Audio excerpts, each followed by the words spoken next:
नमस्कार, मैं हूं प्रेम शंकर सिंह और आप देख रहे हैं मन कही। बिहार की राजनीति में रोज नई नई चीजें देखने को मिल रही हैं। कब कहां कौन क्या बोल दे रहा है, कौन कहां कैसे कर दे रहा है, कुछ पता नहीं चल रहा। अब देखिए ना, आरजेडी की बात कर ली जाए। आरजेडी में इस वक्त किस तरह की समीकरण बनाए जा रहे हैं और सबसे बड़ी बात जो मैं आपसे आज शेयर करने वाला हूं, बताने वाला हूं, आप सुनकर आश्चर्य में पड़ जाएंगे।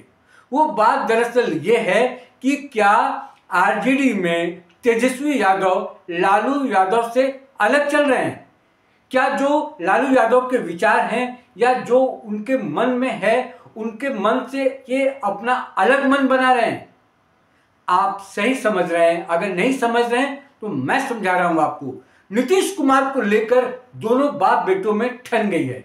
यानी कि नीतीश को लेकर लालू जहां सॉफ्ट दिखाई पड़ रहा है, वहीं पर तेजस्वी यादव लगातार नीतीश कुमार पर हमलावर हैं।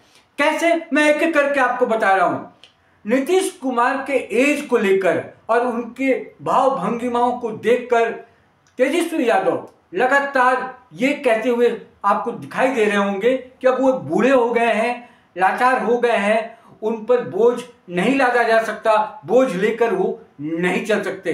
यानी कि वो अपने को आगे करना चाहते हैं और बिहार में जो पिछड़ों की राजनीति है, जो अब तक नीतीश कुमार कर रहे थे, वो वोट बैंक जो नीतीश कुमार के साथ था, तेजस्वी यादव को यह लग रहा है कि वो वोट बैंक अब इनके साथ आ जाएगा इस बार के चुनाव में। कैसे? क्योंकि पिछली बार जो चुनाव हुए थे उसमें करीब 78 सीटें लेकर आरजेडी आगे आई थी और ऐसा माना जा रहा था कि ये तेजस्वी यादव के चमत्कार से हुआ है। जबकि सच्चाई यह है कि जब तक लालू यादव जिंदा हैं, आरजेडी के साथ जो वोट बैंक है वो लालू का वोट बैंक है। यानी कि लालू यादव का वोट बैंक ही आरजेडी का वोट बैंक है और आरजेडी का वोट बैंक ही लालू यादव का है। ये गलतफहमी तेजस्वी यादव पाल रहे हैं कि ये उन्होंने बनाया है, यानी पार्टी को उन्होंने बनाया है, या जो वोट पड़ते हैं उनके चेहरे पर पड़ते हैं, जबकि ऐसा नहीं है। हाल में अभी होली का त्यौहार था, होली का पर्व बीता है। वहां पर लालू यादव ने एक ट्वीट किया। उस ट्वीट में उन्होंने लिखा कि हर पुरानी बात भूलकर आओ करें नई शुरुआत, प्रेम और अपनत्व के भाव से समाज में हो हर बार। ये जो ट्वीट था, इसका भाव जो है, इसका अर्थ जो है, इसकी अगर हम समीक्षा करेंगे, विश्लेषण करेंगे, तो इसका सीधा अर्थ यह है कि ये बात उन्होंने नीतीश कुमार के लिए लिखी है। यानी कि सॉफ्ट कॉर्नर अभी भी है। उनको लगता है कि बिहार में अगर सत्ता पर काबिज होना है तो नीतीश कुमार के साथ के बिना ये संभव अभी फिलहाल नहीं दिखाई पड़ता है। अगर जेडीयू और बीजेपी का गठबंधन रहता है और ये दोनों चुनाव मिलकर लड़ते हैं तो जाहिर तौर पर सरकार जो बनेगी वो एनडीए की ही सरकार बनेगी। तो लालू यादव या राबड़ी देवी या उनकी बेटी मीसा भारती, सब लोग जो बयान दे रहे हैं बड़ा ही सॉफ्ट बयान दे रहे हैं। मीसा भारती की भी अगर मैं बात करूं तो हालिया उनका एक बयान आया था। उस बयान में उन्होंने कहा था कि राजनीति में दरवाजे हमेशा बंद नहीं होते, दरवाजे खुले रहते हैं। यह भी इशारा नीतीश कुमार के लिए ही था। लेकिन दूसरी तरफ लगातार तेजस्वी यादव नीतीश कुमार को घेर रहे हैं, उनके क्रियाकलापों पर सवाल उठाते हैं और वो कहते हैं कि उनके शासनकाल में बहुत अराजकता फैली है, लॉ एंड ऑर्डर के सिचुएशन बहुत खराब हुए हैं। पिछले कुछ दिनों में दारोगा की हत्या हो गई थी, वहां पर एक और पुलिस वाला मारा गया था। इसको लेकर भी सवाल तेजस्वी यादव बार बार उठा रहे हैं। तो अब ये चर्चा होने लगी है कि क्या तेजस्वी यादव लालू से अलग चल रहे हैं? क्या इन दोनों बाप बेटों में विचारधारा को लेकर, स्ट्रैटेजी को लेकर, इस चुनाव में आगे वो कैसे चलने वाले हैं, इन सब बातों को लेकर क्या अब चर्चा होनी बंद हो गई है? क्या बातचीत नहीं होती है? क्या एक पटरी पर चलने की बात अब नहीं हो रही है? ये कुछ ऐसे चीजें हैं, ऐसे कुछ मामले हैं जिनको लेकर राजनीतिक गलियारों में खूब चर्चा है कि तेजस्वी यादव आरजेडी को अपने हिसाब से चलाना चाहते हैं। याद कीजिए, जब लालू यादव जेल में थे उस वक्त पूरी पार्टी जो थी वो तेजस्वी यादव के हाथों में थी। मीसा भारती भी उतनी एक्टिव नहीं थी, अगर एक्टिव थी भी तो उनका चेहरा सामने नहीं आता था। राबड़ी देवी के अपने लिमिटेशन है, उनकी अपनी सीमाएं हैं, उन सीमाओं में रहकर वो काम करती हैं। बात रही तेज प्रताप की, तो तेज प्रताप किस तरह के इंसान हैं और किस तरह के राजनेता हैं ये सब लोग जानते हैं, वाकिफ हैं उनके चाल चलन से, उनके बोलचाल से, उनके और भी जो तरीके हैं वो अटपटा है, राजनीति के लिहाज से वो फिट नहीं बैठते। लेकिन छोटे भाई जो है तेजस्वी यादव, वो चेहरा है आरजेडी के लालू के बाद, यानी कि लालू के बाद सक्सेसर वही हैं। तो क्या सवाल ये उठता है कि तेजस्वी यादव आरजेडी पर कब्जा करना चाहते हैं लालू यादव के जिंदा रहते हुए, यानी कि ऐसा माना जाता है कि जब तक लालू यादव हैं तो पर्दे के पीछे से पार्टी को भी वो दिशा निर्देश देते हैं, बताते हैं उनको कि कैसे चलानी है पार्टी, तेजस्वी यादव को भी बताते हैं। लेकिन मुझे लगता है जो प्रेजेंट सिनेरियो है उस सिनेरियो में तेजस्वी यादव पार्टी से ऊपर अपने आप को मानने लगे हैं। जिस बाप के बलबूते आज वो खड़े हैं, लालू यादव के विचारों को, उनकी बातों को, उनके सुझावों को भी लगता है ये मानना बंद कर दिए हैं।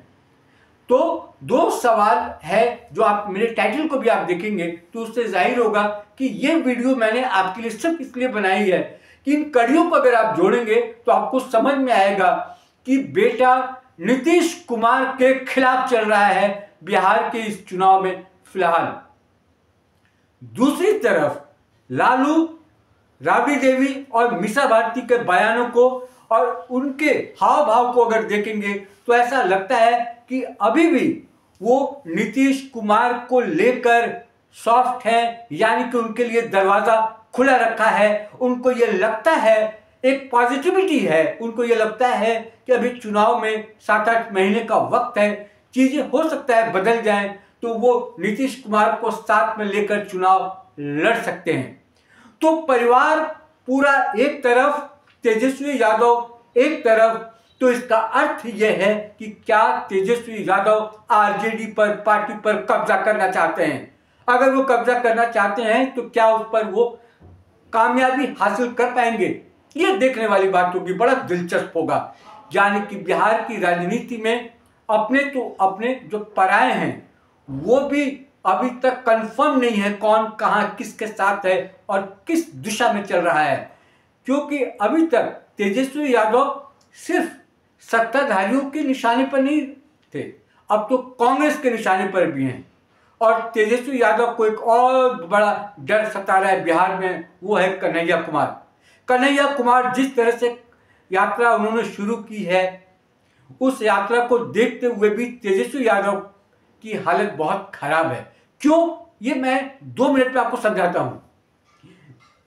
तेजस्वी यादव की जो राजनीति है वो है यूथ को लेकर, वो है नौकरी को लेकर। सेम जो कन्हैया कुमार है वो अपना यात्रा जो निकाल रहे हैं वो भी पलायन और रोजगार को लेकर यात्रा निकाल रहे हैं बिहार में, और युवाओं को खींचने की कोशिश कर रहे हैं अपनी ओर, क्योंकि 50% से ज़्यादा यानी 50% से ज़्यादा यूथ हैं जिनका अगर हम एज की बात करें उनकी उम्र 30 से 35 साल है, वो वोटर हैं। उस यूथ वोट को खींचने की एक लड़ाई जो चल रही है बिहार में, वो तेजस्वी यादव और कन्हैया कुमार के बीच में चल रही है। तो लगता है तेजस्वी यादव को कि अगर कन्हैया कुमार ज़्यादा एक्टिव हो जाएंगे और यूथ, और तीसरा नाम आप ले लीजिए प्रशांत किशोर, ये तीनों जो जेडीयू और बीजेपी को छोड़ के ये तीनों जो दिग्गज मैदान में उतरे हैं, तो वहाँ यूथ वोट को लेकर और एक बड़ा तबका जो है उस वोट को अपनी ओर खींचने की एक लड़ाई चल रही है। तो ये इस बार का चुनाव बड़ा दिलचस्प होने वाला है कि 3 ऐसे यंग चेहरे हैं बिहार में कि वो तस्वीर बदल सकते हैं। कोई भी अपने पाले में चीजें ला सकता है, अगर ला नहीं सकता तो सामने वाले का बिगाड़ सकता है। हालांकि last but not the least वो है नीतीश कुमार के बेटे नीतीश कुमार का बेटे माना ये जा रहा है, हालांकि मैं इसके लिए अलग से आपको वीडियो बनाऊंगा, उसको समझाऊंगा उसकी राजनीति क्या है, कि नीतीश कुमार का जो बेटा है वो भी इस बार बड़ा एक्टिव है। गाय बगाए वो बयान भी दे रहे हैं, भले वो नीतीश कुमार के पक्ष में दे या किसी और भी चीज को बयान दे, लेकिन वो सीन में नजर आने लगे हैं। तो कुल मिलाकर जो चीजें हैं बिहार में, आज आरजेडी को लेकर मैंने जो बात कही वो यही है कि तेजस्वी यादव की राह अलग है, लालू यादव अलग सोच रहे हैं, तेजस्वी यादव अलग सोच रहे हैं। देखना ये बाकी है कि क्या होने वाला है। फिलहाल इस वीडियो में इतना ही, लेकिन मैं आपसे एक दरख्वास्त कर दूं कि आप मन कहीं को सब्सक्राइब जरूर करें, ताकि बिहार की खबरों को, देश की खबरों को और दुनिया की खबरों को, कोई भी महत्वपूर्ण खबर हो आप तक लेकर मैं आऊंगा, मेरा आपसे वादा है। फिलहाल मुझे इजाजत दीजिए, नमस्कार।